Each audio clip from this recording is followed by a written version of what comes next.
Karena salibmu ku hidup, karena salibmu ku menang. Engkau yang berkuasa, sanggup untuk melakukan mujizat-Mu di hidupku.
kasih-Mu tercurah buat isi dunia.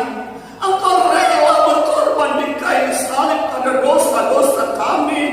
Tuhan, terima kasih buat karya-Mu yang luar biasa. Kami hargakan itu Tuhan. Kami menghormati itu Tuhan. Karena Engkau begitu baik dalam kehidupan kami. Terima kasih Bapa yang ada di surga. Kami bersyukur pagi yang indah di Jumat Agung ini. Kami jemaat GPD Immanuel Cisarua, Tuhan, kami akan berbakti, memuji, membesarkan nama-Mu. Biar Roh Kudus bekerja di tengah-tengah kami. Kami rindu lawatan-Mu. Kami rindu kuasa-Mu bekerja lewat ibadah Jumat Agung ini. Kami melihat tentang kasih-Mu. Kami merasakan Tuhan Engkau luar biasa. Hari lepas hari Engkau luar biasa bagi kami. Haleluya, haleluya. Terima kasih Tuhan. Kami serahkan ibadah Jumat Agung dari awal pertama sampai akhirnya. Biarlah Engkau pakai kami sebagai seorang pemainus, hamba-Mu yang akan memberitakan firman Allah. Biarlah pengurapan-Mu bekerja di tengah-tengah kami. Kami tidak berdaya tanpa Engkau. Kami perlu kuasa-Mu, pertolongan-Mu, campur tangan-Mu dalam ibadah Jumat Agung pada pagi hari ini. Ampuni atas kesalahan kelemahan kami. Kami siap untuk memuji, membesarkan nama-Mu Tuhan. Di dalam nama Yesus Kristus. Haleluya. Amin. Puji Tuhan. Mari sama-sama jemaat yang kekasih, kita akan memuji, membesarkan nama Tuhan. Kita sama-sama menyanyikan segala puji, hormat, juga syukur. Kita menghormati Tuhan. Kita bersyukur karena Tuhan baik. Tuhan yang memelihara kita. Tuhan yang sudah memberkati kita hari lepas hari. Dia tidak tinggalkan saudara dan saya. Puji Tuhan. Segala puji, hormat, juga syukur ku naikkan bagimu. Karena cinta-Mu yang tiada terhenti.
Haleluya.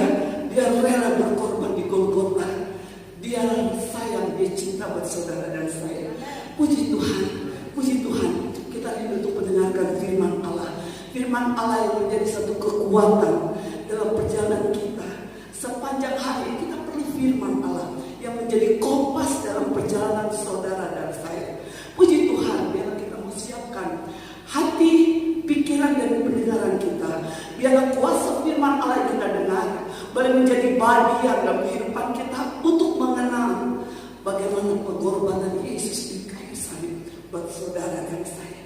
Puji Tuhan, sama-sama kita menyanyikan satu lagu yang berkata, ada kuasa dalam darah. Ada kuasa dalam darahnya, darahku.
kayu salib untuk dosa kami.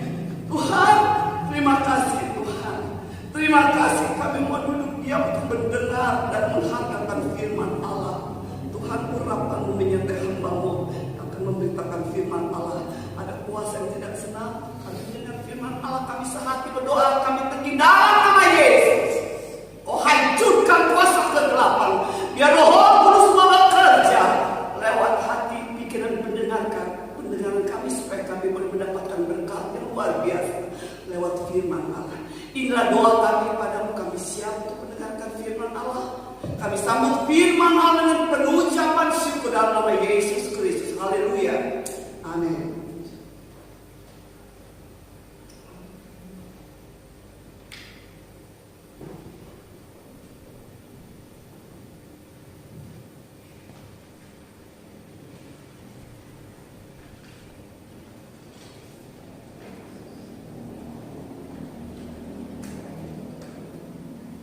Haleluya.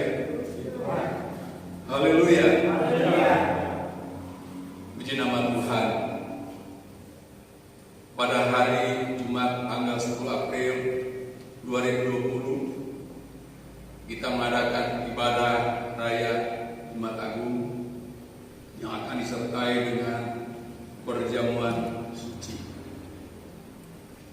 Untuk menyambut perjamuan suci, kita akan membacakan firman Tuhan di dalam Matius 27 ayat 45 sampai ayat 46. Demikianlah firman Tuhan. Mulai dari jam 12 siang, kegelapan meliputi seluruh daerah itu sampai jam 3. Kira-kira jam 3 berserulah Yesus dengan suara nyaring, Eli, Eli, lama sabatani. Artinya, Allahku, Allahku, mengapa engkau meninggalkan aku? Demikianlah firman Tuhan.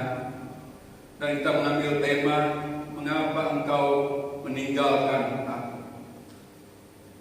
Saudara kekasih dalam Yesus Kristus, dalam Matius pasal 26, setelah Yesus ditangkap di Taman Getsemani oleh rombongan orang banyak yang dibawa pimpinan Yudas Iskariot, salah satu murid Tuhan yang mengkhianati Yesus, yang disuruh oleh imam-imam kepala dan tua-tua bangsa Yahudi. Kemudian mereka membawa Yesus ke mahkamah agama dan mereka menghadapkan Yesus kepada imam besar Kayafas. Di dalam gedung mahkamah agama telah berkumpul para ahli Taurat dan tua-tua bangsa Yahudi. Kemudian Yesus disidangkan dengan dakwaan oleh para saksi-saksi dusta supaya Yesus dapat dihukum mati. Tetapi kesaksian para saksi-saksi dusta itu tidak dapat meyakinkan pengadilan. Dan akhirnya berdirilah imam besar Kayafas serta bertanya kepada Yesus, "Demi Allah yang hidup, katakanlah kepada kami, apakah engkau Mesias, anak Allah atau tidak?" Dalam Matius pasal 26 ayat 64, jawab Yesus pada Kayafas, "Aku berkata kepadamu, mulai sekarang kamu akan melihat Anak Manusia duduk di sebelah kanan yang Maha Kuasa dan datang di atas awan-awan di langit." Kekasih dalam Tuhan, mendengar jawaban Yesus dalam Matius 26 ayat 64, "Aku berkata kepadamu," mendengar jawaban daripada Yesus, "Aku berkata kepadamu, mulai sekarang kamu akan sebelah kanan Yang Maha Kuasa dan datang di atas awan-awan di langit. Ayat 65. Maka imam besar Kayafas mengenakan pakaiannya dan berkata, "Iya, Yesus menghujat Allah. Untuk apa kita perlu saksi lagi? Kasih dalam Tuhan. Sekarang kamu telah dengar hujatannya. Bagaimana pendapat kamu?" Dia bertanya, Kayafas ini bertanya kepada para hadirin yang ada di ruangan Mahkamah Agama. Mereka para hadirin dalam sidang itu menjawab dengan berkata, "Iya, Yesus itu harus dihukum mati." Lalu mereka membukahi mukanya dan meninju Yesus. Orang-orang lain pun memukul Yesus. Setelah mereka puas mengolok-olok Yesus dalam pasal 27 ayat 2. Pasal 27 ayat yang kedua, dia berkata, mereka membelenggu dia, lalu membawanya dan menyerahkannya kepada Pilatus, wali negeri itu. Jadi imam besar Kayafas dengan membelenggu Yesus, lalu membawanya dan menyerahkannya kepada Pontius Pilatus. Dia adalah wali negeri atau gubernur Romawi daerah Yudea pada tahun 26 Masehi. Saudara sekalian, telah terjadi kebiasaan atau menjadi kebiasaan sebagai gubernur untuk membebaskan satu orang hukuman pada tiap-tiap hari raya. Dan pada waktu itu di Yerusalem sedang siap-siap untuk mengadakan hari raya Paskah. Saudara sekalian, atas pilihan orang banyak dengan diserahkannya Yesus, maka ada dua orang tahanan pada gubernur ini. Sebab sebelumnya ada Barabas sebagai penjahat yang ditangkap dan dipenjarakan. Maka orang banyak setelah ditanyakan oleh gubernur Pontius Pilatus ini, siapa yang mereka pilih? Saudara sekalian, orang banyak itu memilih Barabaslah yang dilepaskan. Kekasih dalam Tuhan, dalam Matius 27 ayat 22, kata Pilatus kepada orang banyak, "Jika begitu, apakah yang harus kuperbuat dengan Yesus? Kalau Barabas sudah dilepaskan, apa yang harus dilakukan dengan Yesus yang disebut Kristus?" Mereka semua berseru, "Iya, Yesus harus disalibkan. Yesus harus disalibkan." Pada ayat 23 kata Pilatus, "Tetapi kejahatan apakah yang telah dibuat atau dilakukannya?" Namun saudara sekalian, orang-orang banyak itu makin keras berteriak, "Iya, Yesus harus disalibkan." Oleh karena itu, dalam Matius 27 ayat 26, Pilatus membebaskan Barabas atas permintaan orang-orang banyak. Tetapi Yesus disesatnya, lalu diserahkannya untuk disalibkan. Saudara sekalian, jadi sebelum Yesus disalibkan, lebih dahulu Yesus disesat dan betul-betul Yesus dicambuk, terutama di punggungnya dengan cambuk 3 tali yang ada paku-paku. Dan saudara sekalian, kebiasaan penghukuman orang Romawi, ada 2 orang kiri dan kanan yang bergantian siap memukul punggung para tahanan. Dan hal ini punggung daripada Tuhan Yesus. Dan memang betul-betul dihancurkan karena mereka memukul punggung Yesus dengan rasa kebencian yang luar biasa. Saudara sekalian, itulah yang digambarkan oleh Nabi Yesaya dalam pasal 52 ayat 14 berkata, seperti banyak orang akan tertegun melihat Yesus atau melihat dia, begitu buruk rupanya, bukan seperti manusia lagi, dan tampaknya bukan seperti anak manusia. Jadi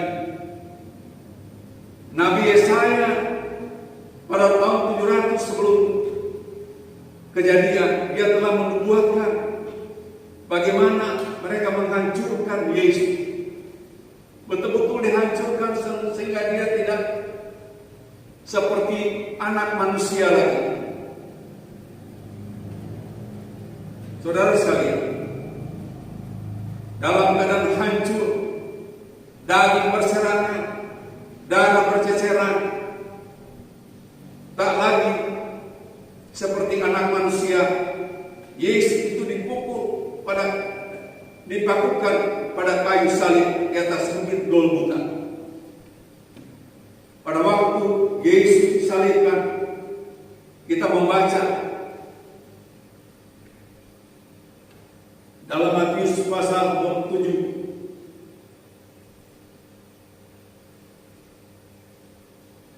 kita membaca di dalam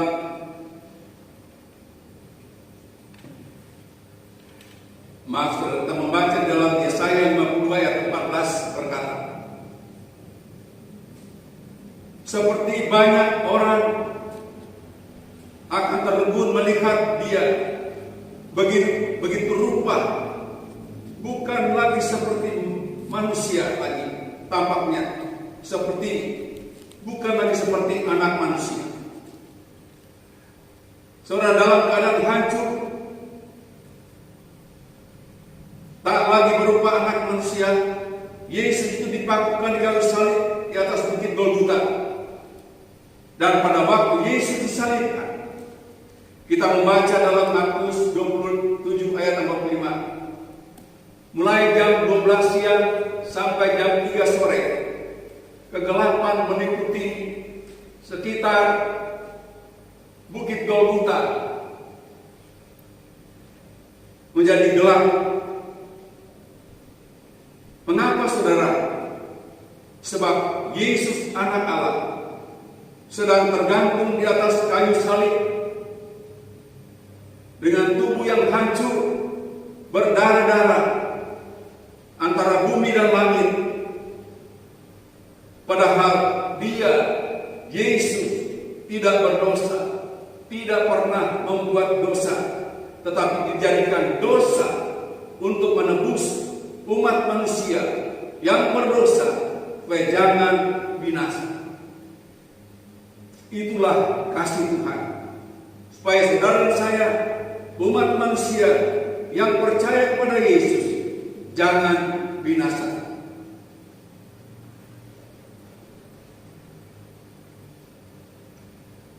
Pada ayat 46, kira-kira jam 3 sore, berserulah Yesus dengan suara nyaring, "Allahku, Allahku, mengapa engkau meninggalkan aku?"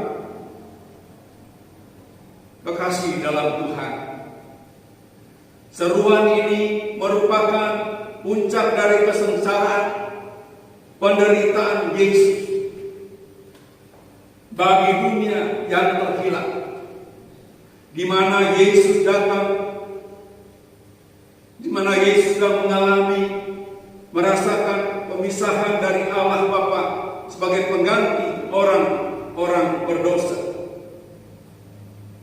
Jadi saudara sekalian, Yesus di hadapan Allah Bapa telah menjadi orang berdosa.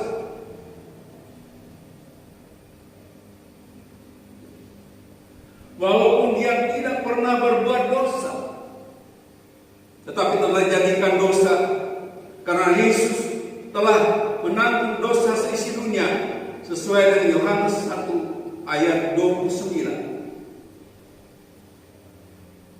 pengorbanan Yesus ini, supaya dalam Yesus kita dibenarkan oleh Allah Bapa di sorga. Saudara sekalian yang dikasihi Tuhan, pada saat Yesus berteriak dengan suara keras, semua kesedihan, semua penderitaan dan sakit mencapai puncaknya. Dirasakannya sebagai manusia 100%. Sebagaimana digambarkan oleh Nabi Yesaya pasal 53 ayat 5. Tetapi ia ditikam oleh karena pemberontakan kita. Dia diremukkan oleh karena kejahatan kita. Dan itu berarti Yesus telah memberikan nyawanya sebagai tebusan bagi banyak orang. Kekasih dalam Tuhan, dalam Matius 27 ayat 50, Matius 27 ayat 50, Yesus berseru pula dengan suara nyaring, lalu menyerahkan nyawanya.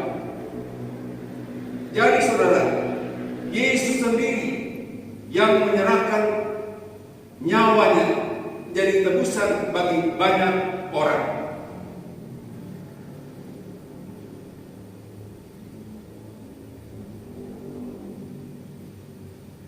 Yesus sendiri menyerahkan nyawanya kepada Allah Bapa yang ada di dalam sorga. Saudara sekalian yang dikasihi Tuhan, Yesus mati di kayu salib sebagai orang yang ditinggalkan oleh Allah Bapa, agar supaya kita yang percaya kepada Yesus tidak pernah akan ditinggalkan lagi oleh Allah Bapa yang di sorga. Haleluya buat kebaikan dan kemurahan Tuhan itu. Dan dalam 1 Petrus 1 ayat 18, dia berkata, sebab kamu tahu bahwa kamu telah ditebus dari cara hidupmu yang sia-sia, yang kamu warisi dari nenek moyangmu. Itu bukan dengan barang yang fana, bukan pula dengan perak atau emas. Ayat 19 berkata, melainkan dengan darah yang mahal. Korban Yesus itu dengan darah yang mahal untuk menebus saudara sekalian, untuk menebus semua manusia, agar supaya orang-orang yang percaya kepada Yesus tidak akan binasa. Menebus dengan darah yang mahal, yaitu darah Kristus, darah orang yang diurapi, yang sama seperti darah anak domba yang tak bernoda dan tak bercacat. Segala puji bagi Tuhan. Pengorbanan yang luar biasa dari Allah Bapa, memberikan anaknya yang tunggal itu. Dia telah mengorbankan darahnya yang suci, karena darah itu dari sorga, darah yang suci, untuk menebus manusia-manusia yang punya darah kotor karena berbuat dosa. Korban Yesus digambarkan sama seperti dengan darah anak domba yang tak bernoda dan tak bercacat. Segala puji bagi Tuhan. Kekasih dalam Tuhan, dalam Ibrani pasal 9 ayat yang ke-14 dia berkata, dalam Ibrani 9 ayat 14 dia berkata, betapa lebihnya darah Kristus yang oleh Roh yang kekal telah mempersembahkan dirinya sendiri kepada Allah sebagai persembahan yang tak bercacat, akan menyucikan hati nurani kita, akan menyucikan hati nurani orang-orang yang percaya kepada Yesus dari perbuatan-perbuatan yang sia-sia, perbuatan-perbuatan yang tidak sesuai dengan firman Tuhan, perbuatan-perbuatan yang dilakukan oleh orang-orang yang tidak percaya kepada Yesus. Tujuannya supaya kita dapat beribadah pada Allah yang hidup, pada Allah yang kekal, pada Allah yang Shaddai. Haleluya. Kita dapat beribadah kepada Tuhan setelah kita ditebus oleh Yesus. Sehingga di dalam Roma pasal 8 ayat 1 berkata, orang-orang yang percaya kepada Yesus tidak ada penghukuman bagi dia, asalkan dia mempertahankan iman percayanya kepada Yesus. Dikatakan oleh Filipi pasal 2 ayat 12, kerjakanlah keselamatan itu dengan takut dan gentar. Artinya kita melakukan firman Tuhan dengan perkataan dan perbuatan dapat menyenangkan Tuhan. Kita pertahankan keselamatan yang kita terima dengan cuma-cuma dari Tuhan melalui korban Yesus dari tempakan di atas bukit Golgota, sehingga kita dibenarkan oleh korban Yesus.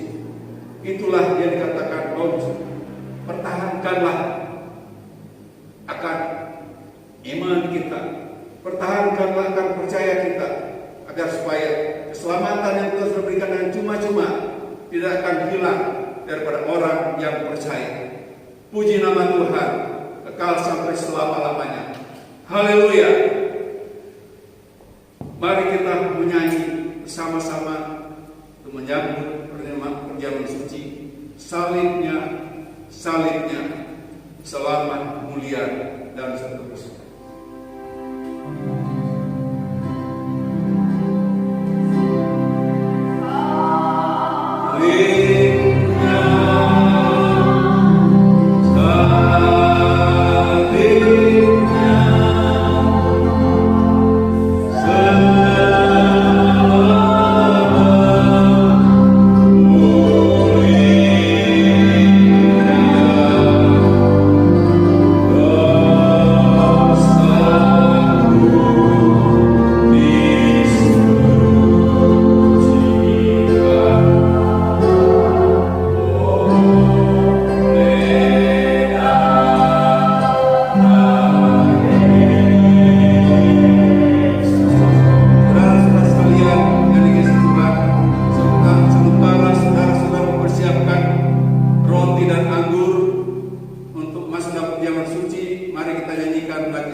Memecah-mecahkannya, lalu berkata, lalu memberikannya kepada murid-muridnya dan berkata, ambillah, makanlah, inilah tubuhku.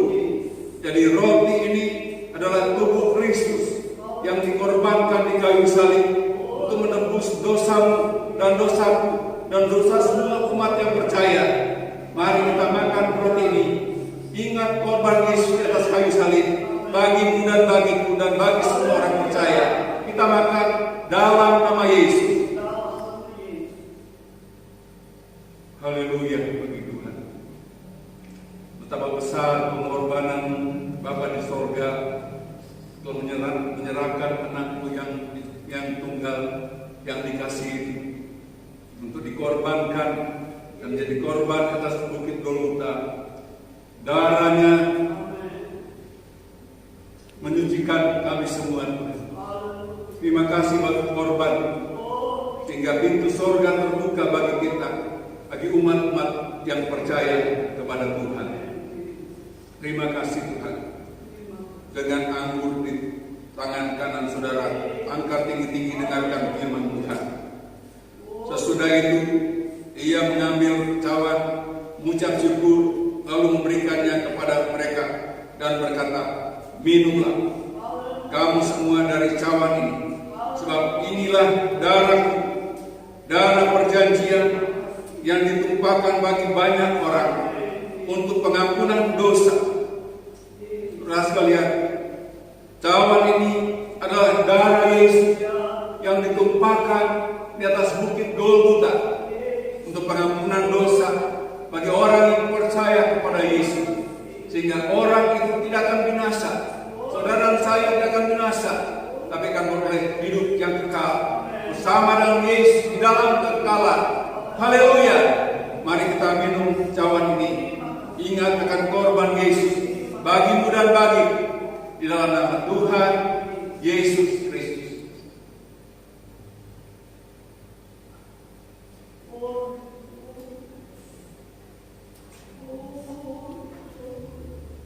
Haleluya bagi Tuhan. Haleluya bagi Tuhan.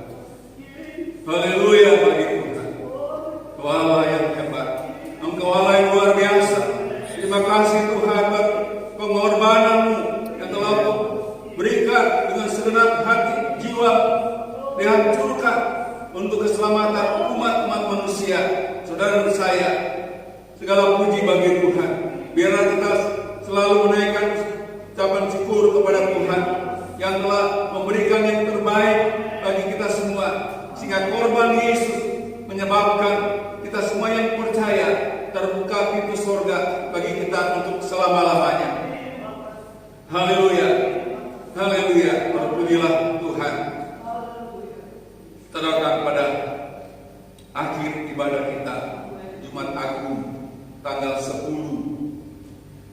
April ini tahun 2020, kita akan menyanyikan nyanyian Kami Memuji Kebesaran.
Jumat Agung di tahun 2020 ini kami masih dapat mengadakan ibadah perjamuan suci, mengenang akan kasih-Mu, di mana Engkau telah menyerahkan Anak-Mu yang tunggal itu berkorban di atas kayu salib.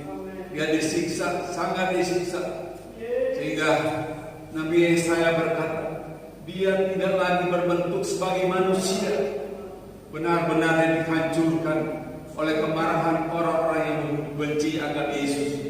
Tapi bagi orang yang percaya, Yesus adalah pintu sorga bagi orang yang percaya. Darah yang telah mengampuni orang-orang yang percaya padanya. Dosa-dosa sudah diampuni. Terima kasih banyak Bapak.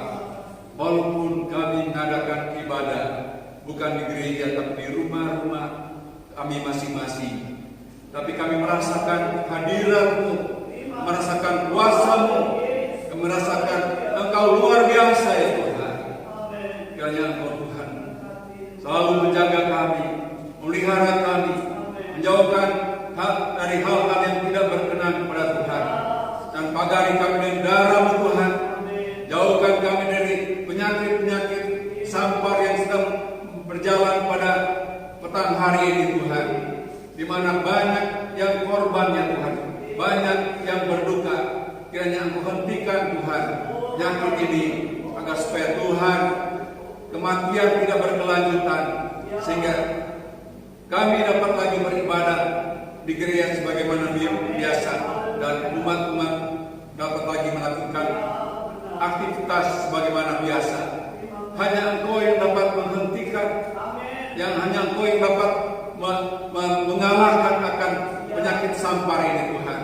Tolonglah Tuhan, agar supaya nama Tuhan dipuji besarkan di seantero dunia ini. Engkau dimuliakan. Terima kasih banyak buat firman-Mu. Taruhkan di hati kami yang terbaik untuk menjadi pedoman hidup kami, agar supaya kami selalu mengingat kasih Tuhan yang telah dicurahkan bagi kami, sehingga kami selalu ingat akan kebaikan-Mu, sehingga kami selalu menjaga diri kami, agar supaya kami selalu dapat menyenangkan hati-Mu dan menjadi saksi bagi orang lain bagi kemuliaan nama-Mu. Terima kasih banyak Bapa. Terpujilah nama Tuhan. Jaga juga Tuhan, berkati akan bangsa Indonesia, lindungi akan bangsa Indonesia, berkati pemerintah Indonesia bagi pimpinan Presiden Joko Widodo Tuhan, berkati angkatan bersenjata dan kepolisian Tuhan, dan berkatilah akan pejabat dari tertinggi yang paling rendah, dan lindungi bangsa Indonesia, jauhkan dari kekacauan dan malapetaka, jauhkan dari penyakit ya Tuhan, karuniakan aman ketertiban bagi bangsa Indonesia untuk hidup rukun dan damai Tuhan. Dan kiranya Tuhan Engkau yang memberkati para dokter, para medis Tuhan, dan Tuhan Engkau berkati semua orang yang bekerja untuk Tuhan mengatasi akan corona ini, agar supaya nama Tuhan dipuji dibesarkan. Terima kasih banyak Bapa di sorga, dan terima kasih banyak Tuhan. Terpujilah Engkau sampai selama-lamanya. Dengan demikian saudara-saudara yang ada di dalam rumah masing-masing, kami doakan kiranya berkat-berkat daripada Allah Bapa, kasih sayang daripada Tuhan Yesus Kristus yang telah menjadi juru selamat, dan Tuhan dalam persekutuan kuasa Allah Roh Kudus kiranya menyertai sidang jemaat di rumah-rumah masing-masing, bahkan dimanapun mereka berada ya Tuhan. Berkat-berkat ini kita terima Tuhan semua. Biarlah berkat-berkat ini kita semua terima di dalam nama Tuhan Yesus Kristus. Haleluya. Amin. Tuhan memberkati semua. Haleluya. Karena salib-Mu ku hidup, karena salib-Mu ku menang. Engkau yang berkuasa, sanggup untuk melakukan mujizat-Mu.